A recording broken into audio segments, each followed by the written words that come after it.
مشتلی وزما یا کس دای موره یه رو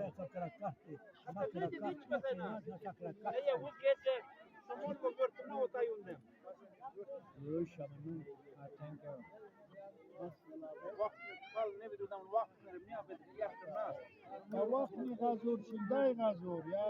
یا چیزی مشکل دیشان یک ساعت نزدم سلام مصطلح باید نزدم